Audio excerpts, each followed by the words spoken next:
Hoy nos acompaña en el canal Carlos Bardavío Antón, autor del libro Las sectas en Derecho Penal, estudio dogmático de los delitos sectarios, autor del libro Sectas criminales y coercitivas en Derecho Penal Mexicano, licenciado en Derecho, experto en Psicología Jurídica, máster en Derecho Penal, miembro del Grupo de Investigación Penal Crim UNIR, doctor en Derecho Penal con la calificación de sobresaliente cum laude, con una tesis nombrada Las sectas en Derecho Penal 2017, socio director del despacho Bardavío Abogados.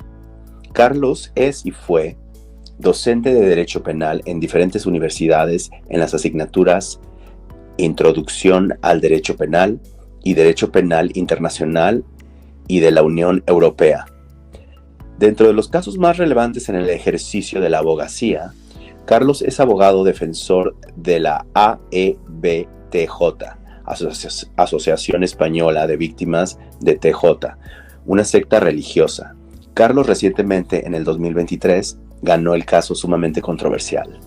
Hola, ¿qué tal amigos? Bienvenidos a un episodio más, un video más acá en NTV, y hoy vamos a estar tocando un tema súper interesante, Paul. Vamos a hablar acerca de las características de los líderes carismáticos, digamos, estos psicópatas integrados que usan máscaras para lograr envolver a sus víctimas y hacerlos parte de circuitos en los cuales ellos, lamentablemente, pues empiezan su proceso de victimización. ¿Cómo te encuentras hoy, Paul Moctezuma? Muy bien, muy contento por este tema que vamos a tocar de la mano de un gran especialista. El día de hoy estamos muy contentos y muy emocionados porque sí, es hablar de estos temas tan importantes, ¿no? Cómo se concatena de repente el derecho penal, el derecho y los derechos humanos y la manera en que se pueden abordar estos temas de los casos criminales, sectas y también organizaciones coercitivas. Sí, y hablando de todo esto, hoy tenemos como un invitado especial al mayor experto en sectas a nivel mundial, que bueno, está haciendo un gran trabajo, una gran labor por ayudar a las personas a entender de manera legislativa cómo se puede llevar a cabo y a la justicia justamente este tipo de fechorías, mejor dicho. Así que bueno, tenemos a Carlos Bardavío justamente hoy en el programa, lo vamos a subir en este momento. Bienvenidos, agarren sus botanitas, pónganse cómodos, que este programa promete muchísima información. Así que, sin más que agregar, bienvenido, Carlos Bardavío. Bueno, mi gente, y aquí tenemos con nosotros justamente a Carlos Bardavío, uno de los más expertos en los grupos sectarios. ¿Cómo estás, Carlos? ¿Cómo te encuentras? Y bienvenido al programa. Pues muchas gracias, Edgar y Paul, por vuestra invitación, y la verdad es que me llena de orgullo, ¿no? Pues estar en vuestro canal, que he estado siguiendo este último año, sobre todo porque me parece que es un canal muy educativo, y también es un canal en donde se muestra mucho respeto en todo este caso, ¿no? Tan controvertido y tan complejo como es el caso de Sergio Andrade y Gloria Trevi, etcétera, ¿no? Perfecto. Carlos, ¿por qué no comenzamos con este episodio un poco hablándonos de ti, de tu carrera, de cómo has llegado justamente a formar parte de las grandes mentes que están detrás de entender qué significan estas estructuras sectarias, psicopáticas? Pues fíjate que casi fue por de casualidad. Yo empecé haciendo una investigación antes de hacer la tesis doctoral, una investigación previa que había que hacer en España antes de hacer la tesis doctoral, se exigía, ¿no? Era una especie de máster, y traté el tema dentro del derecho penal del autor por convicción y el autor de conciencia, que son aquellos sujetos, aquellos victimarios que cometen delitos porque moralmente o religiosamente o cualquier otro motivo, digamos, de convicción moral, cometen delitos porque entienden que el delito está justificado moralmente, ¿no? Por ejemplo, terroristas o algunos objetores de conciencia, que son casos diferentes, ¿no? Evidentemente, el terrorista es del objeto de conciencia. Y uno de los temas que traté en esa investigación fue el tema de las sectas. Además, ya me gustó, hice, digamos, un capítulo ahí. Y ya cuando empecé a hacer la tesis doctoral, pues mi director de tesis, Miguel Polaino Navarrete, catedrático de la Universidad de Sevilla, me recomendó hacerlo sobre las sectas en derecho penal, porque nadie en España había escrito en derecho penal sobre las sectas. Es un ámbito que nadie había entrado dentro del derecho penal, de la academia, ¿no? Del derecho penal había entrado a estudiarlo. Y la verdad es que fue una cosa muy positiva, puesto que entraba en un tema muy poco estudiado en España, pero luego me di cuenta de que realmente se había estudiado muy poco a nivel mundial. A nivel mundial. Sí que se había tratado ya en la psicología, en la psiquiatría, en la criminología, en la sociología, el tema de las sectas. Sobre todo me refiero a las sectas en un ámbito, en una perspectiva penal, ¿no? O criminal. Pero en el derecho penal, que es una ciencia aparte, digamos, para que vuestros seguidores, suscriptores lo entiendan, el derecho penal tiene una ciencia digamos, tiene unos parámetros para saber si alguien, cuando comete un delito, es luego culpable, ¿no? O cuando alguien comete el hecho delictivo, mejor dicho, ¿no? El tipo penal que se dice, el artículo del Código Penal, eso es una cosa. Luego hay que saber también si es culpable, ¿no? Y hay que pasar por digamos, unas pruebas, ¿no? Pues dentro de la ciencia del derecho penal esto apenas se había escrito a nivel mundial, hasta donde yo sé. Y esto fue positivo porque es algo muy bonito, porque hay que estudiar psicología, psiquiatría, hay que estudiar un poco de todo, que es de lo que trata mi tesis doctoral que publiqué en 2018 y se llama Las sectas en derecho penal. Es un tocho que no recomiendo a nadie que no haya estudiado derecho, porque es un tocho de 1000 páginas que puede aburrir a todo el mundo. Pero también tiene un elemento negativo que había que trabajar mucho, muchísimo. Y eso lo combiné con mi labor como abogado. Yo ya en aquel momento ya era abogado, desde el año 2007, y pues fue muy trabajoso y duro. Y luego ya publiqué en 2023, el año pasado, un libro, precisamente porque yo tengo muchos vínculos en México, tanto personales como profesionales. Vamos, por igual, tengo familia, muchas amistades en México. La verdad es que, de hecho, voy mucho a México. Wow. Dentro de un mes vuelvo a estar en México por Genial. cuestiones profesionales y personales, porque también se acerca la Navidad, evidentemente.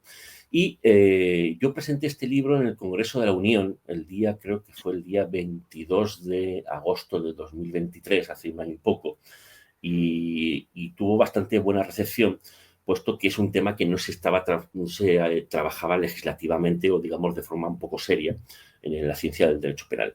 De hecho, estuve asesorando a una diputada que presentó también el año pasado una propuesta de reforma del Código Penal Federal para incluir dentro del delito de trata de personas el concepto de persuasión coercitiva, que es un concepto que antes se llamaba lavado de cerebro. La verdad que ese concepto de lavado de cerebro es un poco vulgar y se trata más académicamente el concepto de persuadir, ¿no? Persuasión, convencer de forma coactiva o coercitivamente, ¿no? Una persuasión que en verdad lleva a la víctima a comportarse en contra de su propio interés o sus propios bienes jurídicos, en contra de sus libertades, sin saber que se está yendo en contra de ella misma, ¿no? De la víctima, por orden y mandato de un gurú, de un líder sectario, etcétera, ¿no? Y el libro que tienen ustedes aquí en pantalla es un libro que es mucho más, digamos, comprensible, está hecho no para el público mexicano en el sentido, sino mucho más fácil de entender y evidentemente para el mundo mexicano porque trata sobre las leyes mexicanas, en definitiva. Y hago una propuesta ahí de reforma del Código Penal Federal al objeto de incluir un delito que se llama de persuasión coercitiva, al igual que hice en España, al objeto de que las víctimas tengan en dónde agarrarse para poder denunciar, porque si no, muchas de las veces lo que sucede es que, como los códigos penales habitualmente no tienen una fórmula de coacción tan sutil como es esta persuasión coercitiva, muchas veces cuando llegan a la policía, llegan al Ministerio Fiscal, pues, y estos no comprenden tampoco este tipo de delitos porque es muy complejo, pues se archivan muchas veces las denuncias. Entonces, bueno, un poco mi grano de arena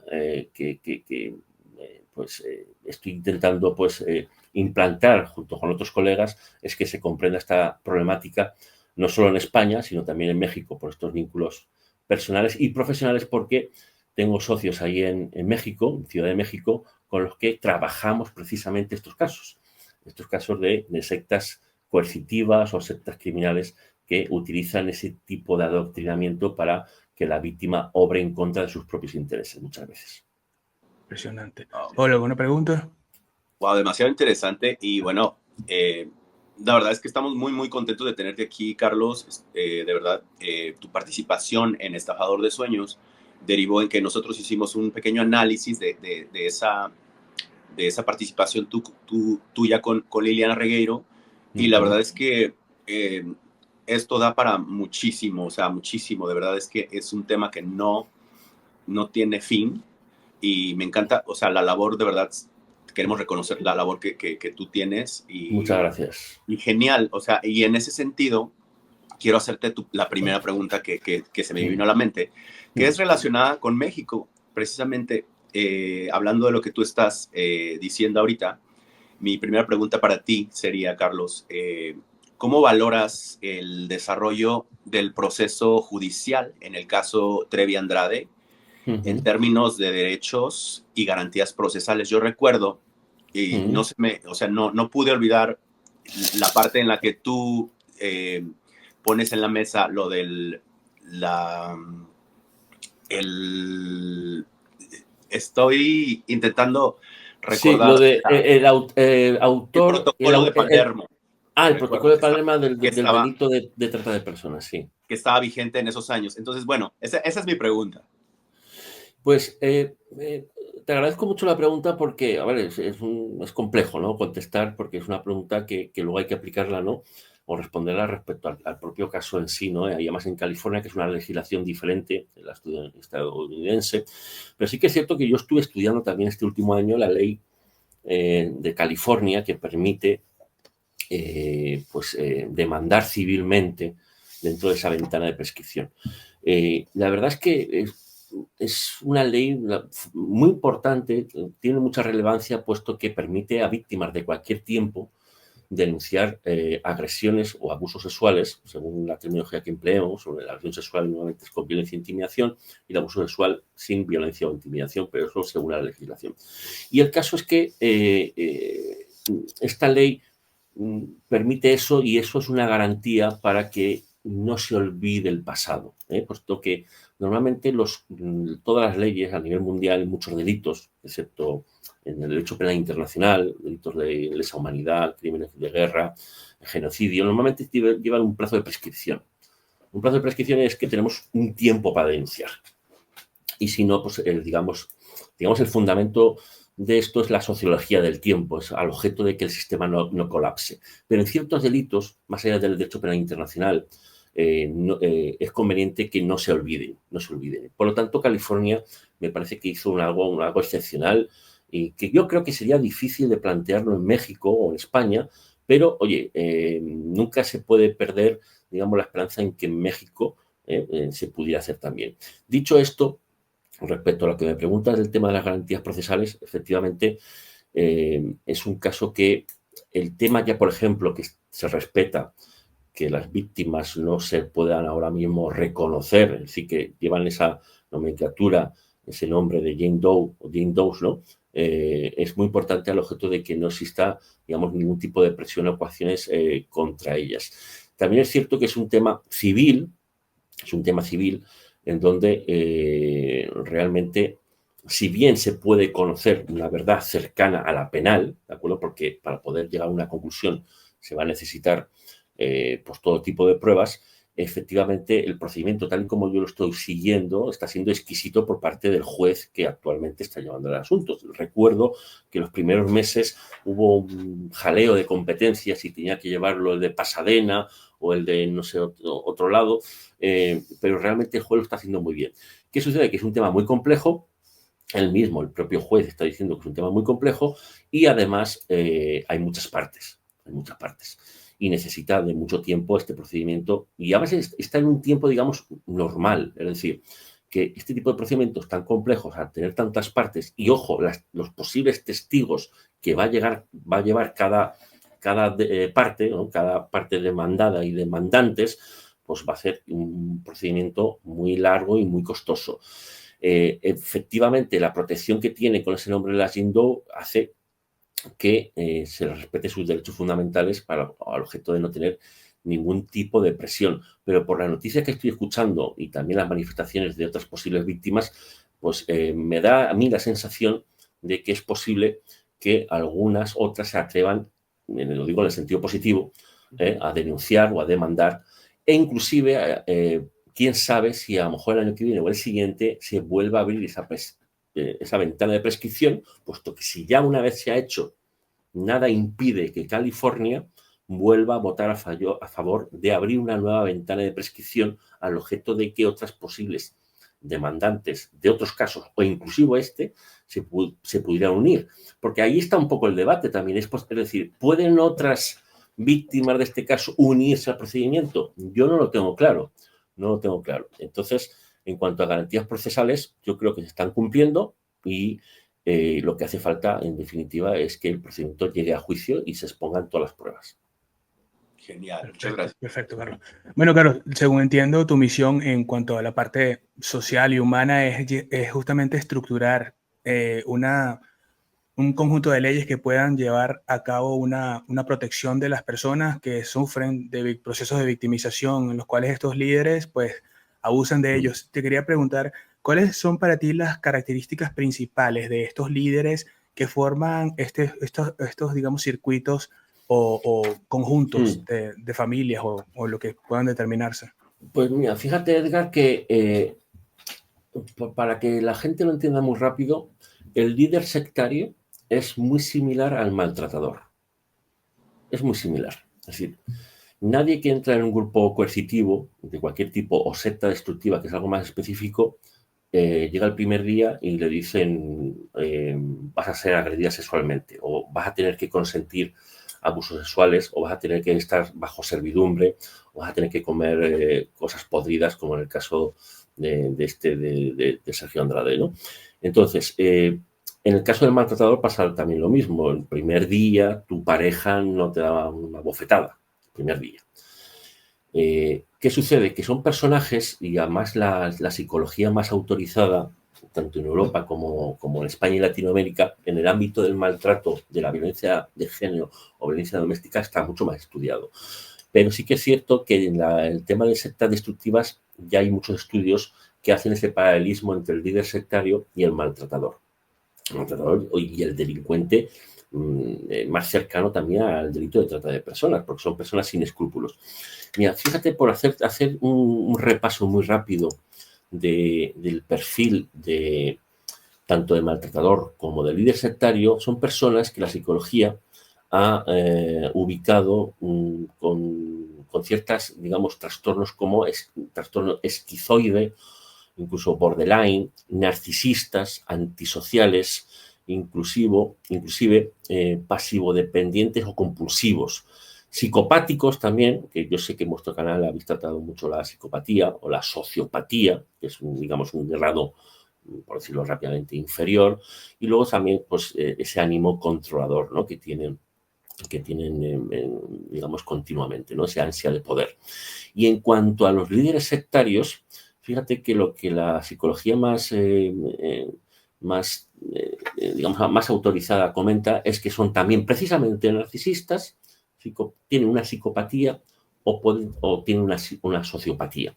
De hecho, hay un autor que me gustaría mostraros en pantalla, que se llama José Miguel Cuevas Barranquero y Jesús Canto Ortiz. Os enseño aquí en pantalla este libro. Es un libro, aunque es español, se llama, ya si quieres luego te lo paso, Sectas, cómo funcionan, cómo son sus líderes, efectos destructivos y cómo combatirlas. Este es un libro que publicó este colega mío, él es psicólogo, hizo una tesis doctoral sobre sectas destructivas y la personalidad impositiva. Y él resume muy bien el perfil del líder sectario, cosa que también, como decía anteriormente, tiene que ver mucho con el perfil de maltratador. Y él dice, y os leo comento alguna de sus conclusiones, es que lo que hace el líder sectario es que la organización, es decir, los miembros de la organización estén en coincidencia con sus deseos, inclusive con sus deseos más o menos ocultos. Oh, wow. Es decir, ¿por qué? Porque se instrumentaliza al grupo al objeto de que todo el mundo esté, digamos, conforme con sus deseos o con sus quehaceres o con su manera de pensar, ¿de acuerdo? Luego tienen un carisma y una cara amable, ¿no? Son personas que aparentemente son brillantes en todo lo que hacen. esto se podría asociar a Sergio Andrade en cuanto que era una persona muy válida en cuanto a la producción de música o en cuanto a la dirección, claro. El tema es todo lo que estaba oculto, ¿no? Evidentemente, al menos en el caso de Karina Yapor, en donde fue evidentemente condenado, ¿no? Y luego tiene una gran capacidad oratoria y comunicativa. Es decir, esto se asemeja mucho al el maltratador este que se presenta ante la sociedad de manera limpia y brillante y todo el mundo piensa, ¿cómo es posible, luego una vez condenado un maltratador, que no detectáramos ningún tipo de síntoma? Esto suele ser habitual. El maltratador esconde, digamos, sus deseos más ocultos, ¿no? O su malicia para luego en público, al contrario, exponer todas sus virtudes o toda su brillantez, ¿no? Al igual que el estafador. El estafador también engatusa, embelesa, tiene una facilidad de palabra, tiene mucho carisma. Es decir, que los delincuentes de este tipo de clases, ¿no? También los delincuentes de cuello blanco, delincuentes económicos, tienen una facilidad para vender sus productos que luego choca con la realidad de las condenas que obtienen, porque no es fácil de percibir, ¿no? También, por hacerlo brevemente, se presentan, ¿no?, muchas veces también con biografías oficiales, pero falsarias, es decir, con logros que realmente no han conseguido, contando historietas o historias, ¿no?, de que han publicado tal cosa o han hecho tal cosa, o tienen tales títulos o tienen tales, digamos, incluso poderes a veces adivinatorios o poderes sobrenaturales que nadie ha visto, pero que poco a poco van calando en los miembros de un grupo coercitivo de este tipo, ¿no? Luego también, como decía anteriormente, tienen unos rasgos narcisistas en su personalidad, son de tipo dominante, tienen aspectos o exponen aspectos de grandiosidad, incluso paranoide. Es decir, muchas veces el líder sectario tiene esa grandiosidad paranoide de haber conseguido o que va a conseguir cosas grandes, o que ha visto a Jesús, o que ha visto algún tipo de elemento sobrenatural o divino, ¿no? También a veces el maltratador, por hacer el símil, vende esa apariencia de que todo lo que hace lo hace bien, y que los demás lo hacen mal. Ahí se detenta, ¿no?, en parte esos rasgos del narcisismo. Y luego hay otro elemento, ya para finalizar, porque tampoco quiero que esto sea una especie de clase, ni mucho menos, No, está bien. muestra pues una especie de narcisismo maligno. ¿A qué voy con esto? A que el narcisismo, al igual que la psicopatía, es neutra. Es decir, nadie va a prisión por ser psicópata o por ser narcisista. Pero es un rasgo que mal utilizado, porque el narcisismo puede tener efectos positivos o en la psicopatía puede tener efectos positivos. Yo en algún canal he dicho, precisamente sobre este tema, que había un psiquiatra que decía, oiga, es que si yo contrato a un abogado, por ejemplo, no digo a mí, pero un abogado que sea psicópata, porque no voy a decir que yo que soy psicópata, porque se estaría feo, ¿no? O sea, es normal, ¿no? Sería, decía este doctor en psiquiatría, decía, yo contrataría a un abogado psicópata porque va a tener menos escrúpulos luego para defender mi caso. Entonces, la clave en verdad no es la psicopatía o el narcisismo, sino son elementos para entender el por qué ha llegado al punto de no tener compasión y perpetuar, digamos, los delitos. Por lo tanto, al final son personas que también demuestran, dice la psicología más autorizada, cierta inestabilidad emocional, ¿no?, con una rápida alternancia entre los estados emocionales y de proximidad y de cariño. Es decir, van alternando, ¿no? Y luego, ya para finalizar, esto no lo digo yo, por ejemplo, este libro que antes he mostrado, de José Miguel Cuevas Barranquero, que es el doctor especializado en estos temas, comenta todos estos rasgos, si bien es cierto que hay que decir que hay muy pocos estudios que hayan podido, digamos, examinar en persona a este tipo de líderes. ¿Por qué? O porque o acaban en prisión y no quieren hablar, o dos, acaban algunos de ellos muertos, otros acaban en muchos casos casualmente con cánceres, aunque hoy en día es verdad que es una de las causas de mortalidad más más altas a nivel mundial, y por lo tanto los estudios se basan más en todas las referencias que dicen las víctimas que en estudios, digamos, directos respecto al líder sectario. Pero en definitiva, para terminar, hay un vínculo muy claro entre el maltratador oculto que maltrata en la intimidad, ¿de acuerdo? Y el líder sectario, pero con una gran diferencia. El líder sectario puede manipular de forma incluso dominar en público sutilmente.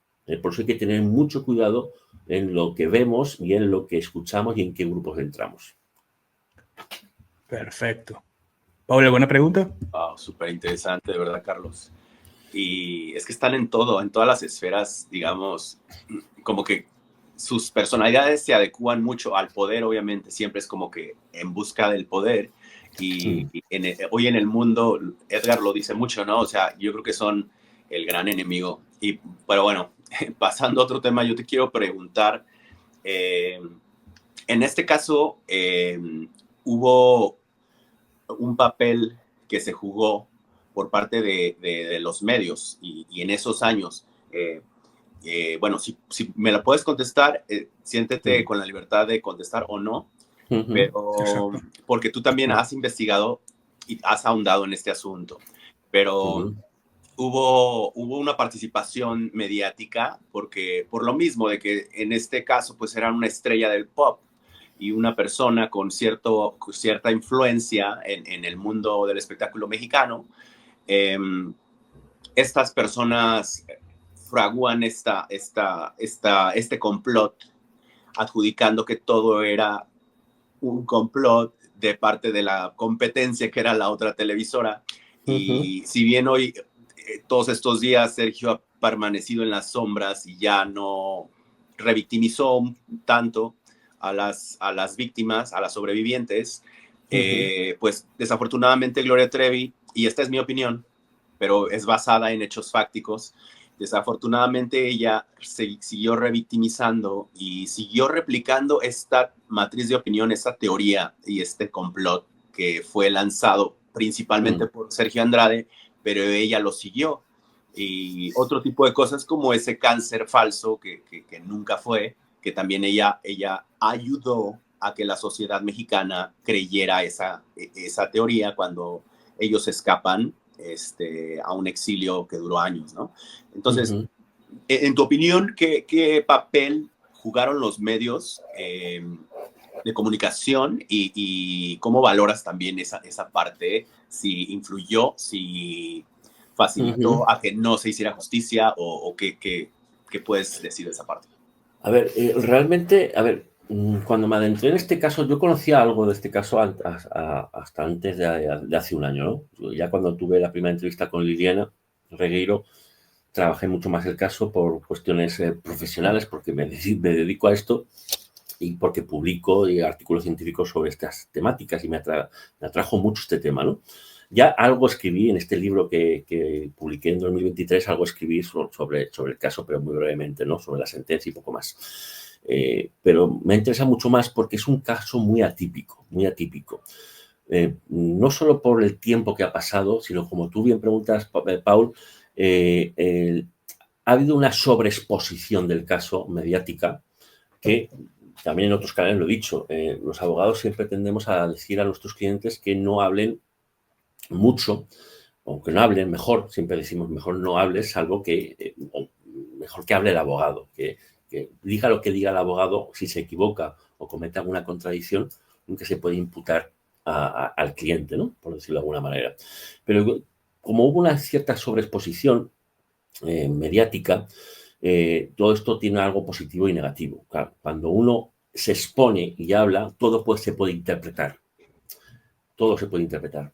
Sí que es cierto que cada persona puede tener su opinión respecto a las manifestaciones que han dicho una parte y otra, es decir, los que están en un lado o en otro, o en medio, me da igual. Y también es cierto que en el caso de TV Azteca, tiene cierta lógica que una televisión pues busque la mayor audiencia posible, ¿no?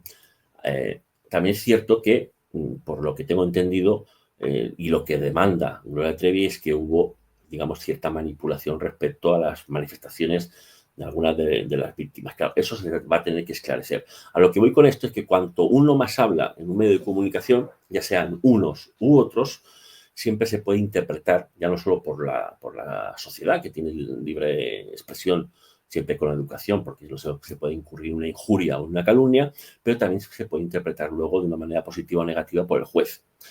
¿Qué sucede? Yo dije también en otro canal, creo que sois muy amigos, en el canal de Angie, ¿no? Angiere, Sí. dije que las víctimas habían estado muy mal asesoradas desde el inicio. Okay. ¿Esto por qué? Pues que cuando uno habla mucho, todo se puede interpretar de una manera u otra. Entonces, por eso siempre los abogados tenemos que tener, siempre damos ese consejo, ya no que no hablen, sino que muchas veces el cómo se dice cierta cosa se puede entender de una manera u otra. Por decirlo de alguna manera, las víctimas han estado sometidas, también yo lo entiendo por necesidad psicológica de exponer su verdad, puesto que no fueron debidamente atendidas y casi de forma delictiva hubo una omisión en cuanto al testimonio de muchas víctimas en el procedimiento de Chihuahua. También expliqué en su día en otro canal que esto es un error casi criminal, puesto que cuando una persona va a testificar en un caso y lo que explica es un delito cometido contra ella, esa manifestación, aunque la nomenclatura arriba ponga acta de testigo, etcétera, es una denuncia. ¿Por qué es una denuncia? Porque están exponiendo un delito. Y en aquel momento no estaban prescritos esos delitos. Entonces, eso lo sabe todo el mundo en un procedimiento judicial, la policía, el Ministerio Fiscal. Yo entiendo que si han estudiado Derecho, y entiendo que sí, también entiendo que sí, algo tuvo que pasar para que esas manifestaciones vertidas por muchas otras víctimas no tuviera un cauce procesal en un procedimiento inclusive acumulado en el caso de Karina Yapor. Eso es muy extraño. Si pasase en mi país, en España, sería igualmente extraño y entiendo que habría que depurar responsabilidades, puesto que ante la Comisión Interamericana de Derechos Humanos, como se está haciendo, puesto que hay algo que hay que investigar ahí, porque a lo mejor puede haber actualmente aún responsabilidades por parte de funcionarios públicos, puede haber, puesto que no hay ninguna explicación para cuando alguien cuenta un delito que no hubiera lo que se llama en España, no recuerdo ahora mismo la terminología en México, una pieza al menos separada, es decir, otro procedimiento, ¿de acuerdo? O al menos unirlo todo a un mismo procedimiento al de Karina Yapor para que se investigaran todos los delitos conjuntamente. Algo tuvo que pasar. Bien, dicho esto, el caso, como decía, es un caso atípico. Es decir, yo de todos los casos que he estudiado de sectas coercitivas, y este tiene tintes de manipulación psicológica, sobre todo al inicio, cuando cada chica entra en el grupo, en la organización, pero este tiene algo muy especial, sobre todo que mezcla esos tintes de manipulación psicológica al inicio, por lo que cuentan las víctimas, es decir, que tenían positivamente desear estar con él, de alguna manera comprender que era lo más positivo y más beneficioso en su vida, a pesar de que eran menores de edad, por tanto era más fácil en ese sentido manipularlas.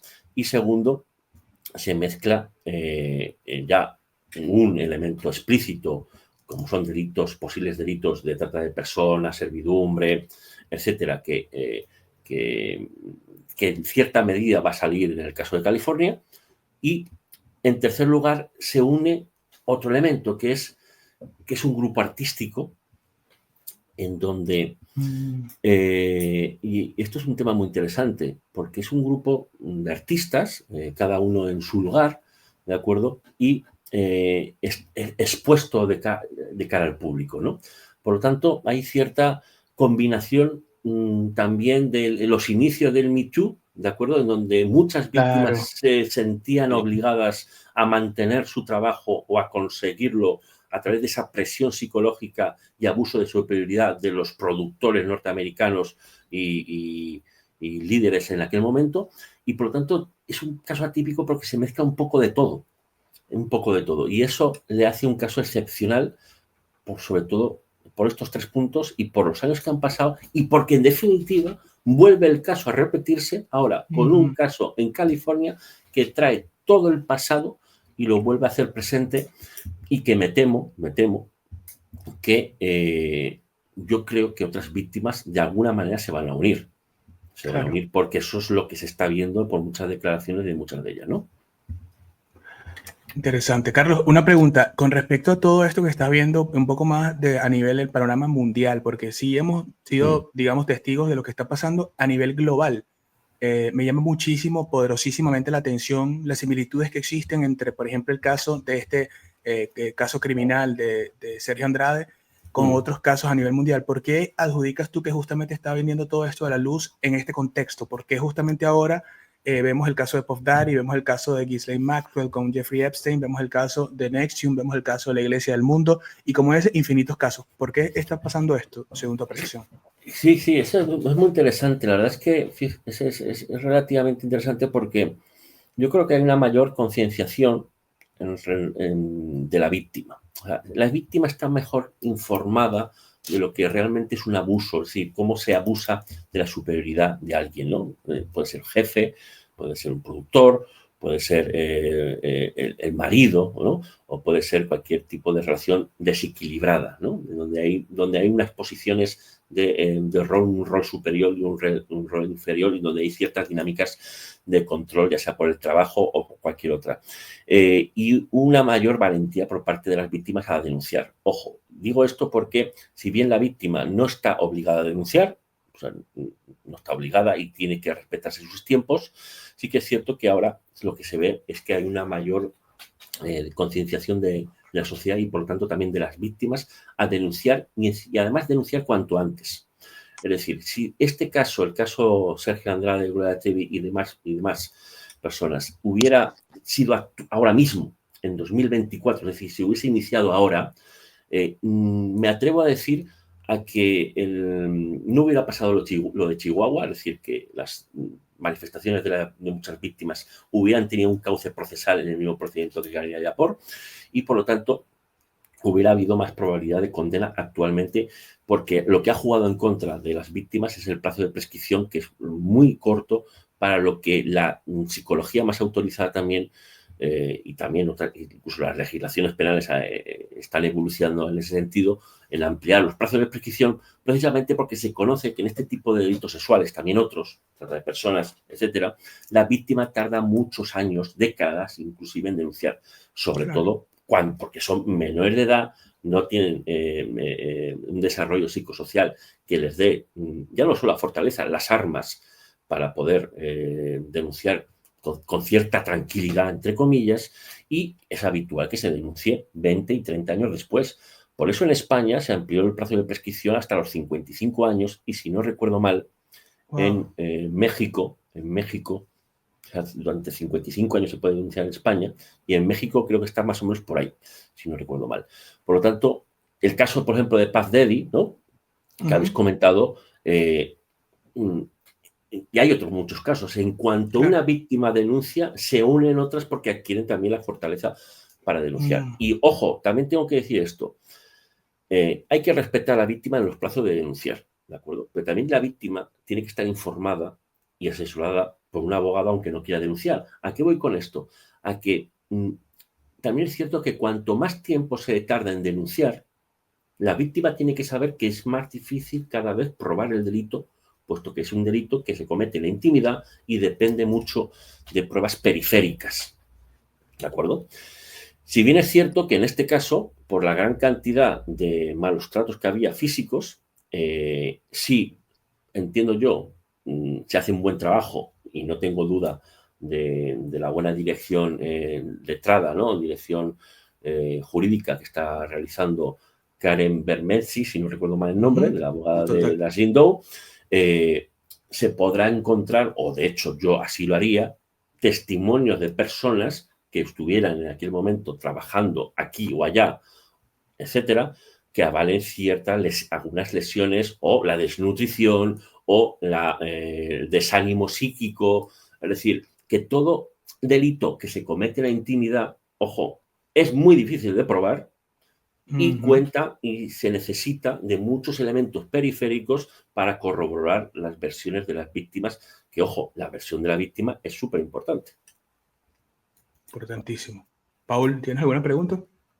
Oye, Carlos, sí, Edgar, pues mira, este caso, y yo ahora que veo todo el conocimiento que ya estás teniendo, porque de verdad que lo has estudiado, y una de las cosas que, bueno, para ahondar un poco también en esa parte de California, porque ha crecido poco a poco, a lo largo de, se van a cumplir 2 años que comenzó esto, que comenzó la primera demanda de las primeras 2 Jane Does, después se sumaron un año después, va a ser un año, otras 2 Jane Does, pero hay televisoras demandadas, hay una madre de una de las acusadas también demandada, porque tenía un vínculo empresarial con Sergio Andrade.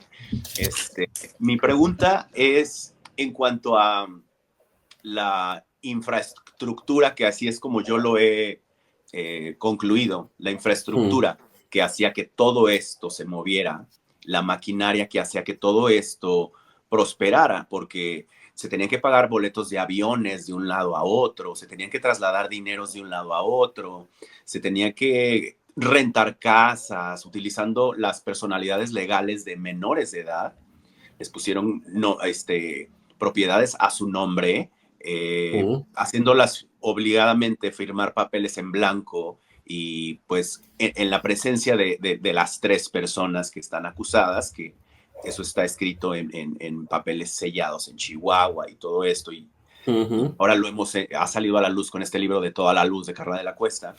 ¿Qué piensas tú de estas responsabilidades, tanto de las personas, digamos, una madre de familia que estuvo al tanto de todo el tiempo y que incluso tenía una sociedad con esta persona psicópata? Y sí, o sea, las televisoras, porque te digo, ahorita está creciendo todavía más y tiene muchas ramificaciones. Entonces, ¿cómo valoras también esa parte, pues? Pues es que, como el caso, las niñas, cuando, según ellas, estaban siendo abusadas, no estaban en todo el día encerradas. Esto también es comprensible y es una dinámica habitual. Muchos niños abusados sexualmente a nivel mundial luego van al colegio, lamentablemente, y no se detectan muchos de los casos. Hay cambios de personalidad, problemas en las calificaciones del colegio, evidentemente, muchas cosas, muchos datos periféricos que luego ayudan a comprobarlo. Como es un caso que estas niñas, ya mujeres,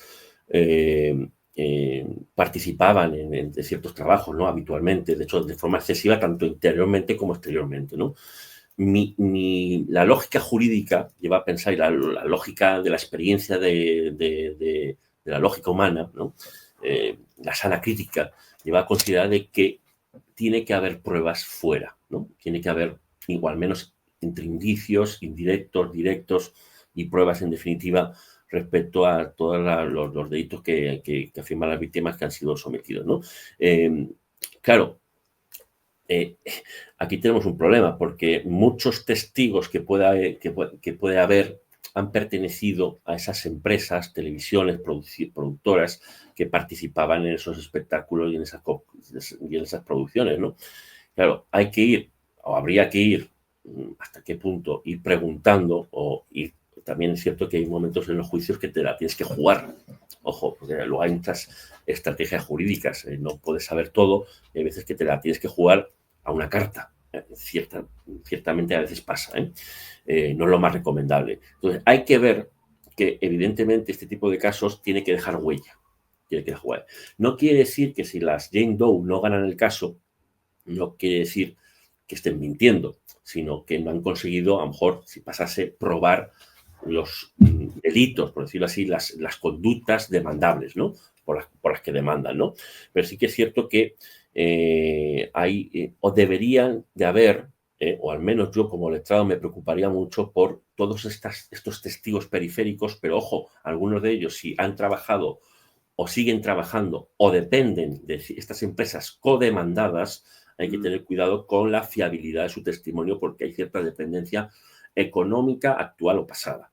Luego, estas empresas codemandadas podrían haber, digamos, cometido una conducta al menos irregular, o delictiva, pero no por plazo prescripción, no demandable penalmente, pero sí dentro del procedimiento civil, como se está pidiendo, en cuanto a un encubrimiento, ¿de acuerdo? O inclusive una coautoría. Me explico. El delito de encubrimiento, generalmente en todas las legislaciones, es postdelictivo. Es decir, se comete el delito y tú ayudas después del delito, ¿ok? A encubrir los efectos del delito o ayudar a la impunidad del delito, ¿no? De alguna manera, de forma relevante, ¿no? Pero tal y como se ha expuesto por las informaciones que hay, y me remito solo hipotéticamente, ¿ok?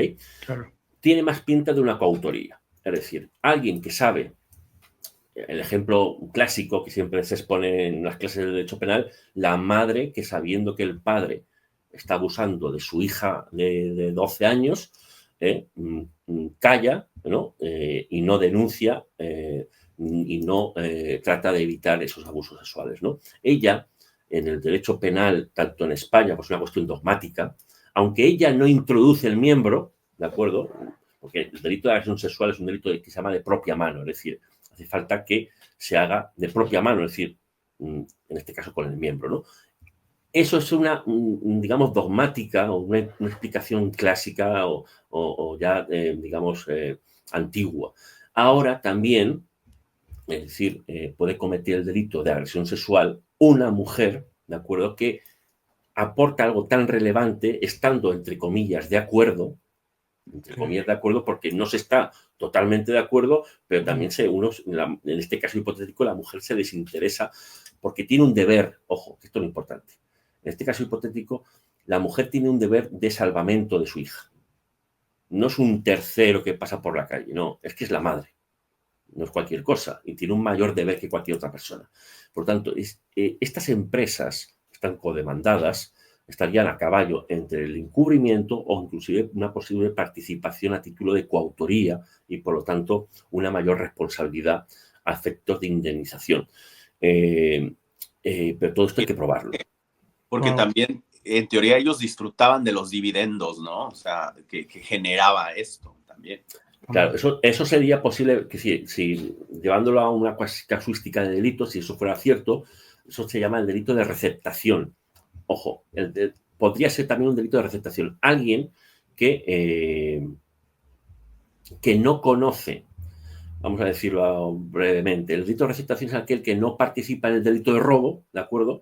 Que no roba, pero sabe que se ha robado y se aprovecha de los efectos del robo, ¿de acuerdo? Es distinto que el que participa en el robo o, en este caso, el que participa en la coautoría de una empresa que, si tiene unos trabajadores, ya sean oficiales o no, porque yo ahora mismo no recuerdo si estaban dadas de alta las menores, porque a lo mejor no lo recuerdo, no sé si estaban dadas de alta en la Seguridad Social, es decir, con contrato en vigor, porque en algunos casos me temo que ni eso, porque no cobraban. Entonces,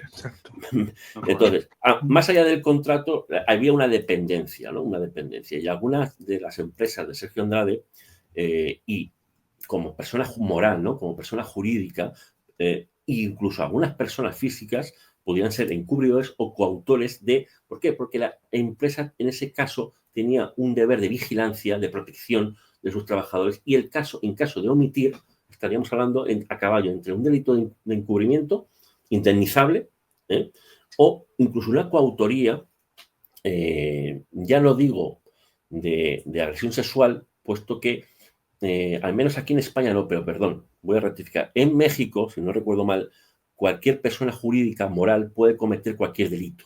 Cualquier delito. Claro, en California, como esto que ya no son delitos porque están prescritos, me atrevo a decir que sería también indemnizable con mayor o menor responsabilidad en función de si los hechos fueran por encubrimiento o por coautoría. Perfecto. Sé que es un poco complejo porque esto ya es, digamos, afinar mucho, pero lo que quiero que entienda la audiencia es que no es lo mismo encubrir que participar directamente en un delito. Exactamente. Entonces, según una cosa u otra, sería mayor la indemnización. Los grados de responsabilidad. Y eso queda perfectamente claro, porque sí está muy interesante lo que estás diciendo. Te quería preguntar algo respecto a tu tesis que me quedó como sonando cuando hablaste de eso. En tu tesis tú establecías también, o sea, todo un grupo de mecanismos a través de los cuales se podía estructurar una, digamos, un conjunto de leyes que ayudaran a las personas digamos, a llevar esto a la justicia, ¿cierto? Cierto. Fíjate, es que al final, cuando uno investiga, te das cuenta de que hay como dos mundos, en el mundo este de las sectas coercitivas, pero también en el de trata de personas. Está el mundo de la psicología y el mundo del derecho. Y muchas veces no se unen, sobre todo en temas novedosos. Las cuestiones de violencia de género o violencia intrafamiliar es algo que está mucho más trabajado desde los años 70. Y actualmente, ¿no? Y muchísimos estudios a nivel psicológico que luego han tenido repercusión en las leyes. Lo mismo está pasando, me atrevo a decir, con esta persuasión coercitiva que muchas veces líderes religiosos o gurús o personajes de productores, también se puede decir, utilizan cierta manipulación psicológica para que la víctima no comprenda que se está atacando, digamos, su propia capacidad crítica o libertad de tomar decisiones, ¿no? Lo que cuentan las víctimas, en el caso Sergio Andrade, es que se les convencía de que eso era lo mejor para ellas. Claro, luego evidentemente, conforme iba pasando el tiempo y ya evidentemente tener agresiones sexuales violentas, es decir, con violencia, pues ya veían que no era lo más conveniente, evidentemente, ¿no?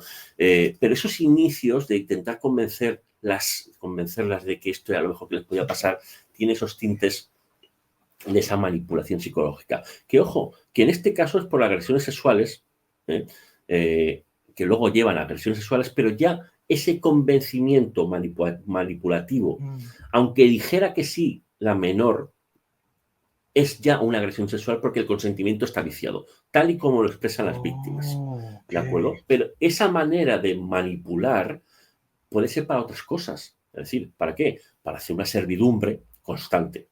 Constante es dejando toda tu vida y estar al amparo de las órdenes de un líder religioso o de cualquier tipo de situación, ¿no? Caso, por ejemplo, en Nexum, precisamente en California, donde fue condenado Keith Raniere a cadena perpetua por promover que sus miembros, en este caso mujeres, fueran marcadas a fuego como esclavas de explotación sexual, pero también de explotación, digamos, de servidumbre, ¿no?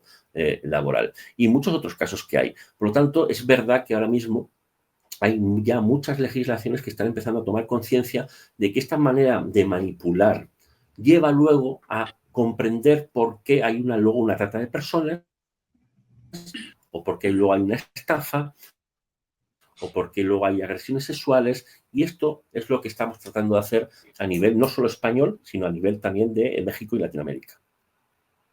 Perfecto. Bueno, Paul, ¿alguna pregunta? Ya vamos llegando a la parte final, los últimos minutos, no queremos abusar de tu tiempo. Ha estado impresionante todo el conocimiento que nos traes, Carlos. Te hacemos estas últimas preguntas y bueno, concluimos la entrevista, pero maravilloso. Genial, fíjate que ahorita me empecé a reflexionar un poco con lo que tú estabas diciendo en esta parte del grooming, que hoy en día se está conociendo mucho y la palabra grooming ya se está explicando mucho en todas las sociedades, en todas las fiscalías. Yo también lo hemos dicho muchas veces con Edgar, creo que este cuento no se puede contar sin la parte jurídica, sin la parte legal o judicial y la parte, o sea, neurobiológica, psicológica, psiquiátrica. O sea, esto se tiene que concatenar de cierta manera siempre, ¿no? Para poderse entender y poder discernir todo esto tan enigmático. Pero, por ejemplo, yo estaba pensando que hay unos testimonios que coinciden muchísimo, que la persona que se encargaba de hacer este grooming, pasaba horas y llegaba a las horas de la madrugada donde la persona estaba pues sumamente cansada y con sueño y todo esto. De verdad, yo no creo que ha sido por accidente que sucediera, porque sucedía una y otra vez. Pero bueno, tú, ¿cómo interpretas? Porque también está el caso de Kat Torres, ¿no? Y de Ghislaine Maxwell. Esta parte, ¿tú piensas que a veces la sociedad pues disculpa un poco más las figuras femeninas, pero creo que en nuestras teorías pues tienen mucho que ver en esto, porque creo que una mujer con otra mujer a veces hace un poco más suave el proceso de arrastrar a la víctima a donde tiene que ir, ¿no? Entonces, ¿tú qué piensas de esa parte? Si la sociedad es un poco indulgente con esto, con las figuras femeninas, porque también los hombres vivimos este tipo de cosas en muchas ocasiones y hay una gran área de oportunidad para que un hombre pues alce la voz, ¿no? Es como un poco más vergonzoso que los hombres se declaren víctimas y Exacto. hay mujeres que victimizan mujeres y bueno, y viceversa. Claro, claro, a ver, yo vengo de ahora mismo de una tradición, bueno, en España es uno de los países pioneros pioneros en leyes contra la violencia de género. De hecho, se llama así, violencia de género. Y de hecho, hay unos juzgados especiales de la violencia del hombre contra la mujer. O sea, es así. Desde el año 2004. Así, es algo excepcional, ¿no? De hecho, hubo una sentencia del Tribunal Constitucional Español en donde se avala que inclusive, ojo, haya cierta diferencia punitiva de pena cuando el hombre pega a la mujer respecto en el caso contrario si la mujer pega al hombre, ¿no? ¿A qué voy con esto? A que España, es decir, estoy poniendo lo que hay, no estoy dando mi opinión al respecto. Hay una sensibilidad ya no solo social, sino también judicial y legislativa respecto a lo que se llama, en definitiva, una violencia de control, una violencia de control histórica a través de ciertos fundamentos que podemos estar de acuerdo o no, pero así está basada la ley española en ciertos fundamentos basados en el patriarcado, es decir, una dominación histórica del hombre en la estructura de la sociedad y en contra de la mujer. Esto, podemos estar de acuerdo o no, esto es más o menos muy resumidamente lo que pasa en España, ha tenido trascendencia también en otros países, no de forma tan clara, ¿no?, como en España, que digamos, se desmarca y crea un estilo, ¿no?, de legislación pues muy contundente al respecto, ¿no? Violencia de género y juzgados de violencia del hombre contra la mujer, ¿no? O violencia sobre la mujer. Pero esto no niega que la mujer también puede ser victimaria, ¿eh? Es decir, la mujer, al igual que cualquier ser humano, puede cometer delitos de violencia doméstica, que es la diferencia que hacemos en España, o en México, creo, si no recuerdo mal, también se puede llamar violencia intrafamiliar, sin diferencia punitiva ahí en la violencia doméstica de la mujer contra el hombre, ¿no? Pero en la psicología se habla mucho de que la mujer, los delitos que comete suelen ser menos pasionales. El hombre, los delitos que comete suelen ser más pasionales, más impulsivos, más agresivos, ¿de acuerdo? Y los delitos que comete la mujer suelen ser delitos más civilinos, más ocultos, más trabajados, con una mayor, digamos, premeditación o plano, ¿no? O plan meditado. De hecho, siempre se ha dicho, ¿no?, y hay estudios que lo avalan, que el hombre pues utiliza el arma, ¿no?, el cuchillo de forma impulsiva, y la mujer utiliza el veneno. Esto tiene en parte, pues quizá por la naturaleza de cada miembro del género humano. Lo que sucede es que las teorías ahora mismo del rol social hombre-mujer que tratan, y expongo simplemente, digamos, las ideas que hay actualmente, ¿no?, tratan de destruir los géneros, ¿de acuerdo? Y por esto no estoy diciendo ni que estoy a favor ni en contra, sino únicamente lo estoy exponiendo, pues en cierta medida evidencian que también las mujeres cometen delitos. La verdad es que las mujeres cometen menos delitos que los hombres, pero los delitos que cometen son más civilinos o son más sutiles o inclusive, como decía anteriormente, pues más perfeccionados, más inteligentes y de forma más meditada. El veneno es algo que no es tan agresivo, ¿no?, como clavar el puñal a tu mujer, ¿no?, o disparar a tu mujer, ¿no? Pero sí que es cierto que en el caso Sergio Andrade, ¿no?, tal y como cuentan muchas de las víctimas, cuentan, ¿no?, o exponen que Gloria Trevi y Raquel fueron partícipes o coautoras de estos delitos, tal y como he expuesto anteriormente, en cuanto a esta diferenciación dogmática, ¿no?, de coautoría o participación o cooperación necesaria, ¿no? Y tal y como cuentan las víctimas, y digamos, volviendo a la pregunta de Paul, efectivamente la sociedad muchas veces es reacia a aceptar que una mujer consienta, en definitiva, este tipo de delitos, ¿no?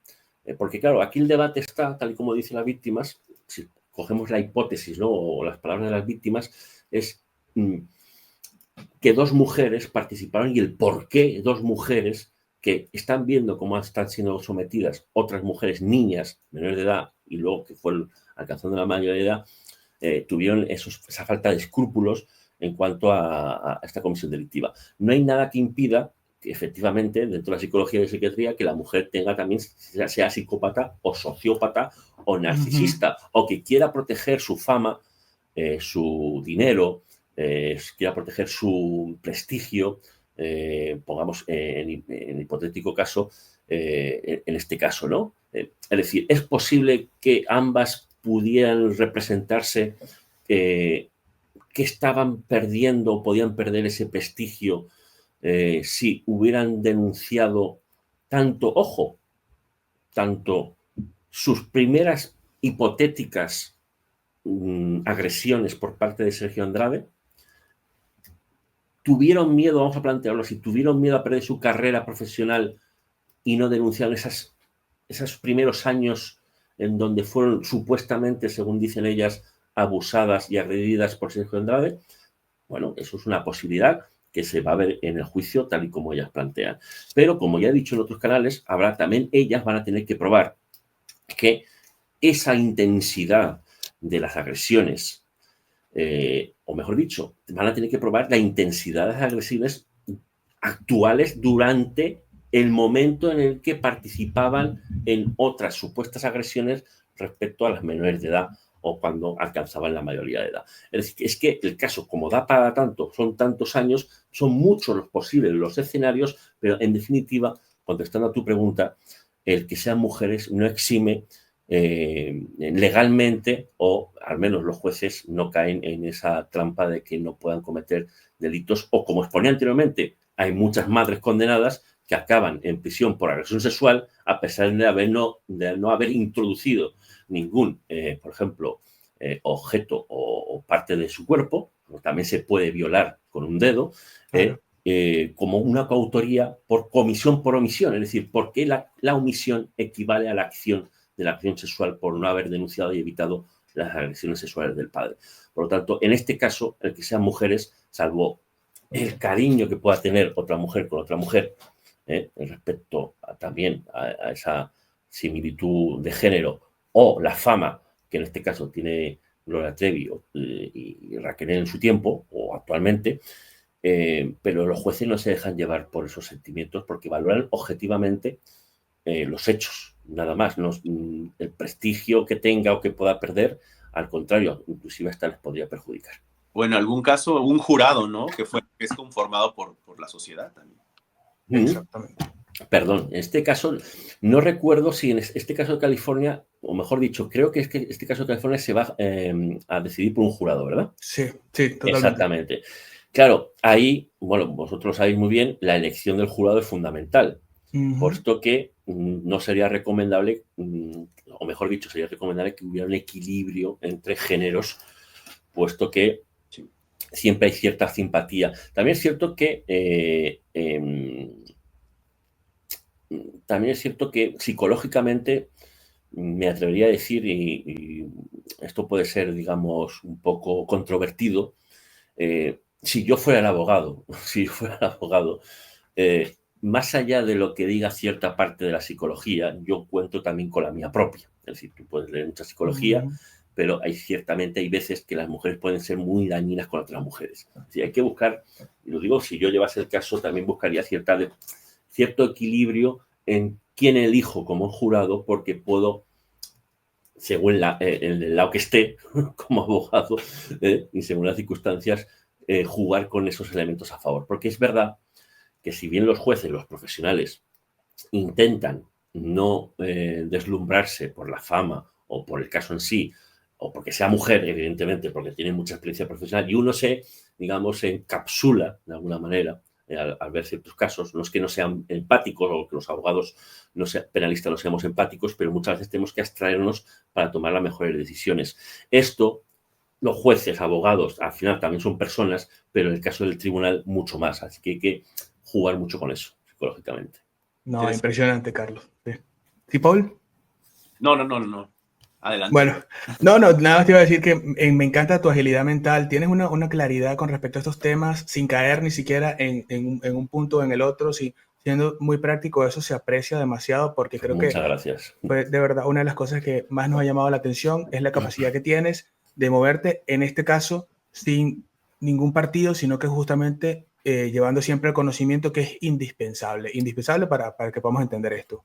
Pues te agradezco tus palabras porque ese es un poco mi objetivo. Yo no estoy pagado por nadie. Vengo aquí libremente, ni vosotros me pagáis, ni Liliana me paga por salir en su canal. Por lo tanto, no tengo ni tengo interés digamos, profesional en este caso. Tengo mis propias opiniones que son provisionales y que yo estoy deseando que salga el caso, o sea, el juicio, la sentencia, puesto que una parte de mi labor, ya no como abogado, sino como académico de universidad, es escribir y criticar o, por ejemplo, digamos, científicamente o jurídicamente la sentencia. Es decir, no es que estés esperando a la sentencia para criticarla, ¿de acuerdo? Sí. Sino tengo que leer la sentencia por si considero que hay algún fallo, haría un artículo científico al objeto de expresar una opinión jurídica de que puede haber algún fallo, o a lo mejor llega la sentencia y estoy muy conforme con ella. Es un caso, me explico, ¿no? Pero actualmente, cuando me llamáis, yo la verdad es que estoy muy agradecido en poder exponer estas opiniones a vuestro público, sobre todo mexicano, también norteamericano. Mi objetivo es más bien educativo, más que mostrarme hacia un lado u otro, ¿no? Sin perjuicio de que, evidentemente, las manifestaciones de muchas de las víctimas, a mí, especialmente a mí, que soy quien habla, pues me han llegado, evidentemente, puesto que el caso ha sido pues una tortura, según dicen las víctimas, pues tremenda, ¿no? Excelente. Bueno, mi gente, quería comentar también que tienes un canal de YouTube, lo voy a poner justamente ahora, donde sí, va a estar... Mira, eso no te había dicho, se me había olvidado decírtelo. Es verdad. Sí. Bueno, me encanta porque ahí justamente también pueden encontrar un montón de videos. Nosotros estuvimos observando los videos que subes en tu canal y hay muchísima información acerca de esto, de las sectas, que es el tema del siglo XXI, el tema en que la sociedad está más pendiente que nunca, Carlos, y te agradezco por ser una voz justamente de este tipo de temas. Hace falta gente como tú, hace falta más gente, pero la suerte es que, bueno, contamos con profesionales excelentes que nos pueden guiar a entender qué es este mundo de la coerción, qué es este mundo de los líderes sectarios y qué es este mundo de la manipulación, porque lo estamos viendo también en marketing multinivel, lo estamos viendo en estructuras eclesiásticas, están en todos lados, en todo el mundo, y es un tema que da para bastante. Ahí, fíjate, ya para finalizar, porque yo tampoco os quiero quitar más tiempo, yo tengo más tiempo, pero no os quiero quitar más tiempo. No, tú tranquilo, exacto. Primero, agradeceros que expongáis mi canal, porque más que yo no monetizo, porque yo lo que hago es repetir las entrevistas que me hacen y por lo tanto YouTube no me permite a mí monetizar por repetir, tampoco es mi objetivo monetizar. Bien, dicho esto, sí que es cierto que el canal sobre todo está para exponer dos cosas. Una es mis trabajos profesionales como abogado, los casos que yo llevo, sobre todo aquí en España, pero también llevo algunos en México con mis socios Jorge Martínez Ocampo y Marco Antonio Chávez Vaca, en Ciudad de México. Segundo, es una cuestión educativa y divulgativa. Y además, como tú bien has dicho, el tema de las sectas ya no es un tema estrictamente religioso, eso es algo ya un poco antiguo, sino que se desparrama en otros ámbitos profesionales y sociales, como bien has dicho, en el marketing, multinivel. En multinivel, porque yo llevo algún caso de estafa pirámide, exactamente, en criptomonedas, donde se trata de convencer de que te vas a hacer rico simplemente cursando un curso, para la redundancia, barato, cutre y salchichero, ¿no? Que decimos en España, total, y por 4 pesos, y mucha juventud pues accede creyendo que se van a hacer ricos sin apenas estudiar. Eso es una forma de manipulación, es decir, las sectas, o mejor dicho, la persuasión coercitiva está ya más que claro y demostrado que está en muchos ámbitos sociales, incluso en partidos políticos, en ámbitos empresariales, en las pseudoterapias. Ojo que en México es un país con mucha magia, ¿no? Con muchas creencias, y se juega mucho con las creencias, lamentablemente, y también por algunos coaches que invaden, algunas de las veces, los criminales, evidentemente, porque la profesión de coach es lícita, pero algunos de ellos utilizan técnicas psicológicas que invaden una intromisión, una usurpación de la ciencia, de la profesión de la psicología, que lleva a muchas de las víctimas a tener desórdenes mentales de todo tipo. Por lo tanto, es un tema muy serio. Os agradezco mucho, más que yo venía a vuestro programa, el que se exponga esta problemática y muchas gracias también por enseñar el canal, que es un canal pequeñito y divulgativo, en donde si alguien quiere ver casos espeluznantes, por ejemplo, ahora llevo un caso en España que es, yo le llamo la secta del mercurio, donde las víctimas accedían en cierta medida a tomar mercurio por orden de un falso lama, un falso gurú, un falso lama, cuando, a pesar de que sabían que era perjudicial para su salud, pero se les convenció de que tendría efectos positivos en su espiritualidad. Pues casos así, en donde parece mentira, o a veces hasta alguno podemos soltar alguna risa al respecto, realmente los estudios científicos, que es con lo que quiero acabar este programa, los estudios científicos han demostrado que en torno al 50% de las personas que incurren en este tipo de grupos coercitivos son personas como nosotros, es decir, normales, sin trastornos previos, personas inclusive con un alto nivel intelectual, con carreras profesionales y con un nivel sociocultural medio alto. Por lo tanto, hay que tener ciertamente cuidado en dónde uno se mete. Hay que tener mucho cuidado. Y ahí en esos vídeos más o menos lo vengo a explicar de la manera más sencilla posible. Buenísimo, Carlos. Bueno, excelente entrevista. Muchísimas gracias por estar acá con nosotros. Esta es tu casa. Cuando quieras volver a hablar de estos temas, mira, estás más que bienvenido. Un enorme abrazo. Pues seguramente os pediré yo, como no, dentro de unos meses, en cuanto haya algo que comentar sobre algún caso importante o el caso que nos ha traído hoy también. Y muy encantado porque voy a estar en México, seguramente llevando un caso con estos socios mexicanos de temas de grupo cognitivo. Así que pasadas las Navidades, si hay alguna información que yo pueda comentar, con mucho gusto, pues os solicitaré una entrevista para poder informar a la sociedad. Así que muchas gracias a los dos. Que ha sido un gran deleite escucharte, o sea, de verdad, aprendemos muchísimo y que es mucho del objetivo de aquí, que aprendamos siempre y que aprenda la audiencia muchísimo. Muchas gracias también a ti, Paul. Por cierto, que sigo en Moctezuma Clips, que si no recuerdo mal, tu canal también. O sea, os sigo a los dos. Cuando he dicho a Edgar, era porque estamos en su canal, pero también te sigo a ti. O sea, que a los dos, en definitiva. Salúdenme, por favor, también a todos vuestros colaboradores, a los cuales no conozco, pero que ojalá algún día los pueda conocer en persona o coincidir con ellos. Así que muchas gracias. Un abrazo, Carlos, hasta Madrid, hasta España, hasta donde quiera que estés en este momento en España. Enormemente agradecidos. Hasta la próxima, ¿ok? Hasta la próxima, un abrazo. Chao.